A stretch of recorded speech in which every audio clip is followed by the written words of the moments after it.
జనవరి 10వ తారీఖు వైకుంఠ ఏకాదశి సందర్భంగా 10 రోజుల పాటు వైకుంఠ ద్వారాలు భక్తుల కోసం తెరిచి ఉంచుతాము. ఈ కార్యక్రమానికి అన్ని రకాల ఏర్పాట్లు కూడా ఘనంగా చేయడం జరిగింది. జనవరి 10వ తారీఖు ఉదయం 4:30కి ప్రోటోకాల్ దర్శనాలతో మొదలవుతాయి. దాని తర్వాత 8 గంటలకి సుమారుగా 8 గంటలకి సర్వదర్శనాలు ప్రారంభమవుతాయి.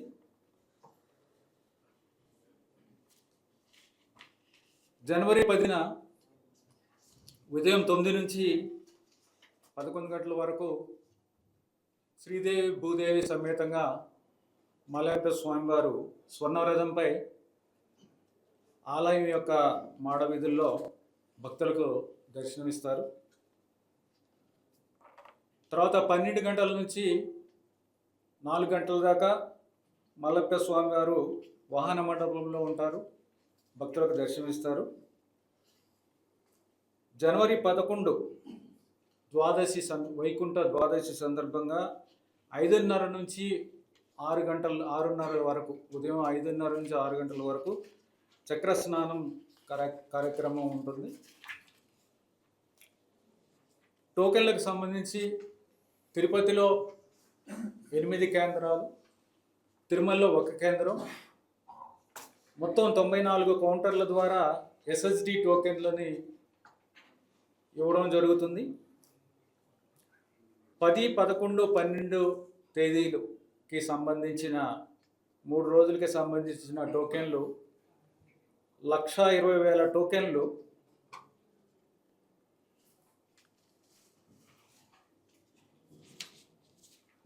జనవరి 9వ తారీఖున ఉదయం 5 గంటలకి ఇవ్వడం జరుగుతుంది.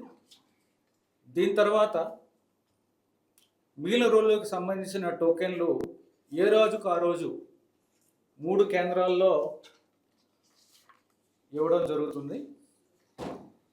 శ్రీనివాసం, విష్ణు నివాసం, భూదేవి కాంప్లెక్స్లో మామూలుగా ఇచ్చే ప్రకారమే ఎస్ఎస్డి టోకెన్లు అక్కడ ఇవ్వడం జరుగుతుంది. ఈ కేంద్రాలు ఎక్కడ అనేవి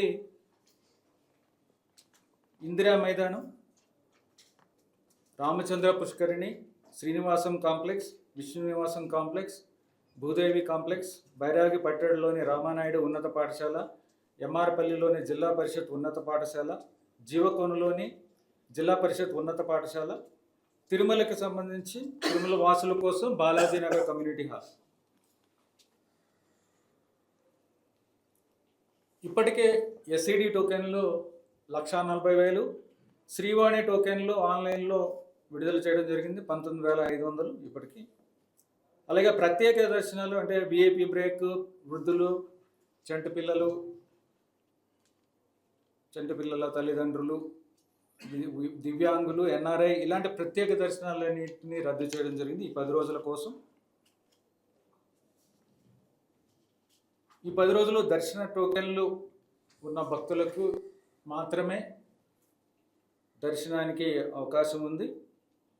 ఎస్ఈడి టోకెన్లు, ఎస్ఎస్డి టోకెన్లు కానీ ఎస్ఈడి టోకెన్లు కానీ వీరందరూ కూడా తమకు కేటాయించిన సమయానికి మాత్రమే రావాల్సిందిగా, అదే రోజు ఏ రోజుకైతే కేటాయించామో ఆ రోజుకి అదే సమయానికి కేటాయించిన సమయానికి రావాల్సిందిగా కోరుతున్నాము. అది లేకపోతే వారికి సమయానికి దర్శనం అవ్వక ఇబ్బంది పెడతారు, మిగిలిన భక్తులకు కూడా ఇబ్బంది కలుగుతుంది. కాబట్టి సమయానికి రావాల్సిందిగా ప్రత్యేకంగా విజ్ఞప్తి చేస్తున్నాము. ఈ 10 రోజుల్లో సుమారు 7 లక్షల మందికి దర్శనాలకి ఏర్పాట్లు చేస్తున్నాము. జనవరి 9వ తారీఖున ఎస్ఎస్డి టోకెన్స్ ఆ రోజుకి సంబంధించిన ఎస్ఎస్డి టోకెన్స్ ఆ రోజు జారీ చేయబడవు. మీకు తెలిసిందే, జనవరి 9న 5 గంటలకు తర్వాత రోజుకు సంబంధించిన మనకి వైకుంఠ ఏకాదశికి సంబంధించిన టోకెన్లు 3 రోజులకి సంబంధించిన టోకెన్లు మనము ఇస్తున్నాం. తర్వాత శ్రీవారి మెట్టులో కాలినడకన వచ్చే వారి కోసం ఉన్న కౌంటర్లు 19వ తారీఖు దాకా ఉండవు. సిఫార్సు లేఖలు కూడా ఈ 10 రోజులు తీసుకోబడవు. వసతికి సంబంధించి ఈ 10 రోజుల పాటు ఆన్లైన్ బుకింగ్ వ్యవస్థ ఉండదు. సామాన్య భక్తుల కోసం సిఆర్ఓ నుంచి వసతి ఇవ్వడానికి ఏర్పాట్లు చేశాము. అలాగే 8 నుంచి 11వ తారీఖు వరకు అంటే 4 రోజుల పాటు ఎంబీసీ, ఈఆర్పి, టీబీసీ అలాగే కాటేజ్ డోనర్ స్కీమ్ అలాట్మెంటు ఈ కౌంటర్లన్నీ కూడా మూసివేయబడతాయి.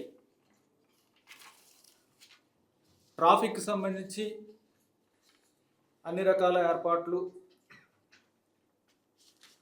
జిల్లా పోలీసు తరపు నుంచి చేయడం జరిగింది. ఎస్పీ గారు కూడా ఉన్నారు, ఆయన కూడా చెప్తారు ఏమి ఏర్పాట్లు అనేవి. సుమారుగా 12,000 వాహనాలకు పార్కింగ్ ఏర్పాట్లు చేయడం జరిగింది. MBC, outer ring road, RBGH area, Parakamani Bhavan సమీపంలోని పార్కింగ్ స్థలాలు ఏర్పాటు చేయడం జరిగింది.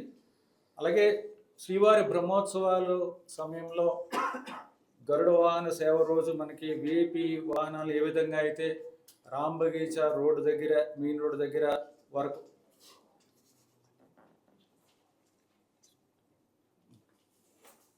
ఏర్పాట్లు చేస్తున్నాము విఐపి వాహనాలకి సంబంధించి.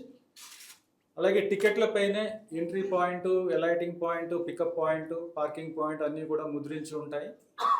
సో దాని ప్రకారం మాత్రమే రావాలని కోరుతున్నాము. భద్రతా ఏర్పాట్లకు సంబంధించి ప్రత్యేక చర్యలు తీసుకోవడం జరిగింది. ఎందుకంటే తిరుపతిలో ఉన్న 8 కౌంటర్లో చాలా ఎక్కువ మంది భక్తులు వచ్చి టికెట్స్ తీసుకోవడానికి ప్రయత్నిస్తారు కాబట్టి సుమారుగా 3,000 మంది పోలీసు సిబ్బంది, 1,500 మంది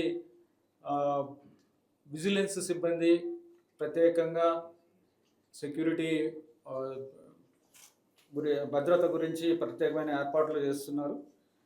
అలాగే సీసీ కెమెరాలు 2,770 సీసీ కెమెరాలు, తర్వాత ఈ కౌంటర్లకి సంబంధించి 50 సీసీ కెమెరాలను కూడా ప్రత్యేకంగా ఏర్పాటు చేయడం జరుగుతుంది.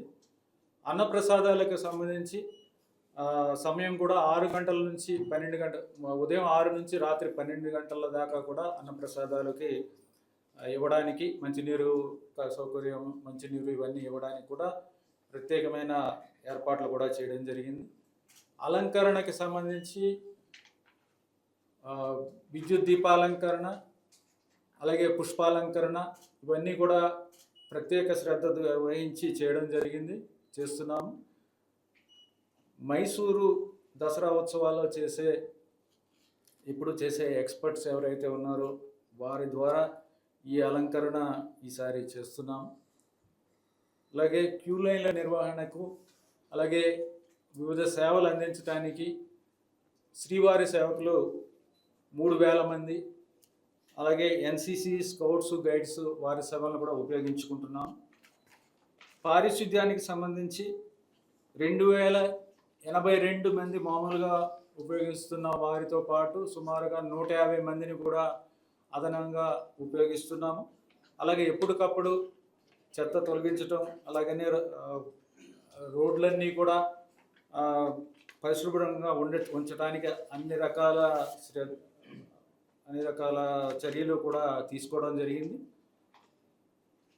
అలాగే టీటీడీ సమాచార కేంద్రాలు, RTC bus stand, railway station, SUBC channels, SUBC radio, all India radio, TTD websites, TTD social media, TTD broadcasting విభాగం ద్వారా విస్తృతంగా ప్రచారం చేయడం జరిగింది.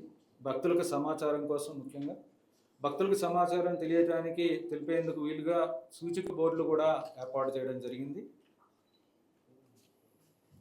అలాగే భక్తుల సౌకర్యం కోసం ఈ లొకేషన్ మ్యాప్స్, రోడ్ మ్యాప్స్ కూడా ఎస్ఎస్డి టోకెన్లు జారీ చేసే కేంద్రాల దగ్గర ఏర్పాటు చేయడం జరిగింది.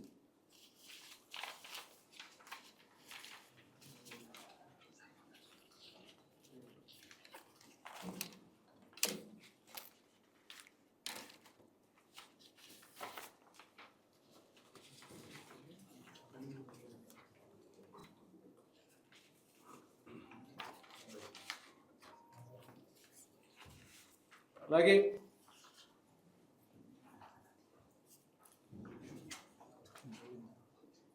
మహాకుంభమేళ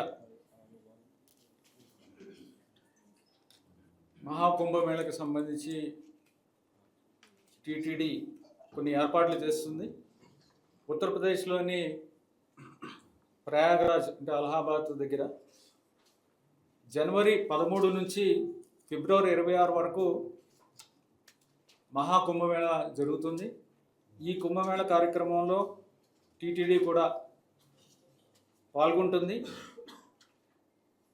ఈ కార్యక్రమానికి, ఈ మహాకుంభమేళ కార్యక్రమానికి దేశవ్యాప్తంగా కోట్ల మంది భక్తులు వస్తారు. హిందూ ధర్మ ప్రచార పరిషత్ కార్యక్రమాల్లో భాగంగా ఇక్కడ శ్రీవారి నమూనా ఆలయాన్ని కూడా ఏర్పాటు చేయడం జరుగుతుంది. ఈ నమూనా ఆలయానికి 2.89 ఏకర్స్ మనకి ఒక భూమిని కూడా, ల్యాండ్ కూడా మనకి ఇవ్వడం జరిగింది. అక్కడే నమూనా ఆలయాన్ని ఒక మంచి ప్రాంతంలో, అంటే నాగవాసుకి ఆలయం అనేది చాలా ప్రత్యేకమైన ముఖ్యమైన ఆలయం. ఆ పక్కనే దాని దగ్గరే మనకి ఆ భూమిని ఇవ్వడం జరిగింది. అక్కడే నమూనా ఆలయాన్ని కూడా ఏర్పాటు చేయడం జరుగుతుంది. తిరుమల తరహాలో అన్ని రకాల కైంకర్యాలు, ఉత్సవాలు నిర్వహించడానికి అన్ని రకాల ఏర్పాట్లు కూడా చేశాము. ఇక్కడ కూడా ఈ నమూనా ఆలయంలో కూడా సుప్రభాత సేవ నుంచి ఏకాంత సేవ వరకు అన్ని రకాల సేవలు కూడా ఇక్కడ నిర్వహిస్తాము. కోట్ల మంది భక్తులు, ముఖ్యంగా ఉత్తరాదికి సంబంధించిన భక్తులు తిరుమలలో ఏ విధంగా అయితే కార్యక్రమాలు జరుగుతున్నాయో అదేవిధంగా అక్కడ స్వామివారి కార్యక్రమాలని చూసుకొని స్వామివారిని దర్శించుకోవడానికి అవకాశం ఉంది. జనవరి 18, 26, ఫిబ్రవరి 3, 12 తేదీల్లో శ్రీవారి కళ్యాణాలు కూడా నిర్వహించడానికి ఏర్పాట్లు చేస్తున్నాం. ఈ కార్యక్రమాలు ఆలయ నిర్వహణ, భక్తుల సౌకర్యాలు కల్పించడానికి టీటీడీ సిబ్బందిని కూడా, టీటీడీ నుంచి అర్చక స్వాములు, వేద పండితులు, వివిధ విభాగాల నుంచి సిబ్బంది కూడా వాళ్ళకి డ్యూటీస్ కూడా వేయడం జరిగింది. నమూనా ఆలయం కూడా రేపటికి ఈ నిర్మాణ పనులన్నీ కూడా సంపూర్ణమవుతాయి. రేపు ఉదయం 7 గంటలకి తిరుమల నుంచి ప్రయాగరాజ్కి శ్రీవారి కళ్యాణ రథం వెళ్తుంది. ఇక్కడ నుంచి బయలుదేరుతుంది. గౌరవ ఈవో గారికి, అడిషనల్ ఈవో గారికి, టీవీఎస్ఓ అండ్ జైఓ, వైకుంఠ ఏకాదశి సందర్భంగా పోలీస్ పరంగా సాధారణ భక్తులకు ఎటువంటి ఇబ్బంది లేకుండా వారికి సులభతరంగా దర్శనాన్ని కల్పించే దాంట్లో భాగంగా వస్తున్న అనేక మంది వీవీఐపీలు వీళ్ళు వస్తున్నారు కాబట్టి వారికి ఎటువంటి సెక్యూరిటీ ఇష్యూస్ కూడా లేకుండా ఈసారి సమన్వయంతో ప్లాన్ చేయడం జరిగింది. ముఖ్యంగా 8వ తారీఖు రాత్రి నుండి క్యూ లైన్లో వచ్చే హోల్డింగ్ పాయింట్స్ తిరుపతిలో అందరూ కూడా ఎటువంటి ఇబ్బంది లేకుండా ఎక్కువ క్యూ లైన్స్ ఏర్పాటు చేసి వారికి ఎటువంటి స్టాంపేడ్ లేకుండా అందరినీ క్యూ లైన్లో తీసుకోవడం, పొద్దున్నకి వారికి అందరికీ కూడా టోకన్స్ ఎక్కువగా అవైలబుల్ ఉంటాయి కాబట్టి ఎటువంటి అసౌకర్యం లేకుండా వారిని టోకన్స్తో పైకి రావాల్సి వస్తుంది. ఎవరైతే టోకన్స్ లేదా టికెట్స్ ఉంటాయో వారు మాత్రమే ఎక్కువగా దర్శనం చేసుకునే అవకాశం ఉంటుంది కాబట్టి మళ్ళీ పైకి వచ్చిన తర్వాత 9వ తారీఖు ఉదయం నుండి నెక్స్ట్ 2-3 డేస్ ఇక్కడ తిరుమలలో వచ్చే అన్ని వెహికల్స్ కూడా ప్రాపర్ పార్కింగ్ ఫెసిలిటీస్ మన గడవచ్చమ్మది అన్నీ కూడా చర్యలు తీసుకోవడం జరిగింది. దాంట్లో ముఖ్యంగా మీడియా వాళ్ళ ద్వారా ఈసారి వచ్చే విఐపీస్ అందరికీ కూడా వారి యొక్క టోకన్స్లో లేదా టికెట్స్లో కంప్లీట్ ఇన్ఫర్మేషన్ ఇవ్వడం జరిగింది. ముఖ్యంగా ఎక్కడి నుండి వాళ్ళు అలైట్ అవ్వాలి, ఎక్కడ వెహికల్ దిగాలి, ఏ గేట్ నుండి ఎంటర్ అవ్వాలి, తర్వాత వారు దర్శనం చేసుకున్నాక వారి వెహికల్ ఎక్కడ పార్క్ చేస్తుంది, వారు ఎక్కడ బోర్డు అవ్వాలి, ఇవన్నీ కూడా ఇంక్లూడింగ్ క్యూఆర్ కోడ్తో పాటు ఇవ్వడం వలన ఈసారి ఇంతకు ముందు మాదిరి అందరూ ఒకే దగ్గర దిగడం, మళ్ళీ అందరూ ఒకే దగ్గర వెహికల్ బోర్డు అయ్యే పరిస్థితి కాకుండా అన్నీ కూడా పూర్తిగా పరిశీలించి ఇవ్వడం జరిగింది. దీని ద్వారా చాలా వరకు మనకి ట్రాఫిక్ కంజెషన్ వచ్చేటప్పుడు వెళ్ళేటప్పుడు ఖచ్చితంగా ఈసారి తగ్గుతుందని ఆశిస్తున్నాం. ఇది ముఖ్యంగా వచ్చే విఐపీలందరూ మీ ద్వారా తెలుసుకొని దృష్టిలో ఉంచుకుంటే ఖచ్చితంగా టీటీడీ వారికి, పోలీసు వారికి సహకరిస్తే సులభతరంగా దర్శనాలు భక్తులకు ఎటువంటి ఇబ్బంది లేకుండా జరుగుతాయి. ఇక ప్రోటోకాల్ సెక్యూరిటీ ప్రోటోకాల్లో భాగంగా అన్ని రకాల కూడా బీటీ టీమ్స్, ఆర్ఓపీస్, ఏరియా డామినేషన్స్ ఇవన్నింటినీ కూడా ప్లేస్ చేయడం జరిగింది.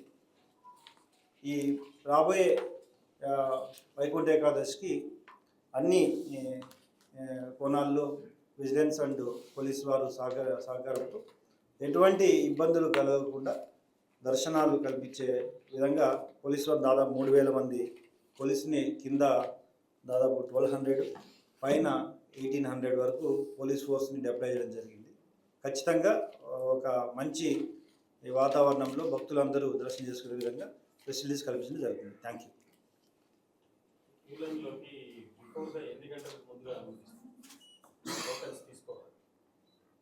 అది మామూలుగా అయితే సాయంత్రంలోనే వచ్చి ఉంటారు. దానికి తగ్గట్టుగా హోల్డింగ్ పాయింట్స్ కూడా రోడ్డు మీద కూడా హోల్డింగ్ పాయింట్స్ కూడా ఏర్పాటు చేయడం జరిగింది. 5 గంటలకి ఉదయం టోకన్స్ ఇవ్వడం స్టార్ట్ చేస్తారని చెప్పి ఆల్రెడీ ఈఓ గారు డిసైడ్ చేయడం జరిగింది. దాని ప్రకారం ఫర్దర్ బందోబస్తు కూడా ఆర్గనైజ్ చేయడం జరిగింది.